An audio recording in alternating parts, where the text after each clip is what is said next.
எவ்வளோ பெரிய குடியாக இருந்தாலும் அவன் வந்து சாவ தான் போகிறான். இங்கே இலான் மஸ்க்கு, பில் கேட்ஸு, இவனால் அவனோட வாழ்நாளில் ஒரு நிமிஷத்தை எக்ஸ்ட்ரா கூட்ட முடியுமா? அவன் அவ்வளோ பெரிய ஆள் தானே. யார் நினச்சாலும் அவங்களால ஒரு நிமிஷத்தை எக்ஸ்ட்ரா ஒரு செகண்டு கூட வாங்க முடியாது. நினச்சா எக்ஸ்ட்ரா 3 வேலைக்கு மேலே நான் வந்து பயங்கர பணக்காரன்டா, அவன் புது வேலை சாப்பிடணும் தெரியுமா சொல்லுவான். அவன் சொல்ல முடியாது. ஸோ அவளும் நீங்களும் ஒன்று தான். இல்லை அவன் ரொம்ப ஜாலியாக இருக்கான்னா நீங்கள் மட்டும் தான் கவலையாக இருக்கீங்களா?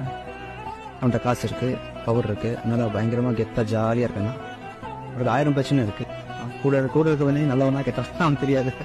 அவன் கவுத்த போகிறானா நல்லா தான், அவன் உண்மையாக தான் அண்ணன் கூப்பிட்றானா இல்லை பொய்யா கூப்பிட்றானா அவனுக்கு தெரியாது. இது அவனை சுற்றி அவ்வளோ போலிக்கிட்டு இருக்கு. ஆக்சுவலாக பயந்து போகிறான். நாளைக்கு நாள் அவனுக்கு நிச்சயம் இல்லை. அதனால் கோப்பை வச்சுக்காதீங்க. எதுக்கு கோப்பை வச்சுருங்க? உடனே நீங்கள் ஃப்ரீயாக இந்த 3 வேளை பசிக்க முடிஞ்சால் சம்பாதிச்சிருங்க. நிம்மதியாக தூங்கிடணும்.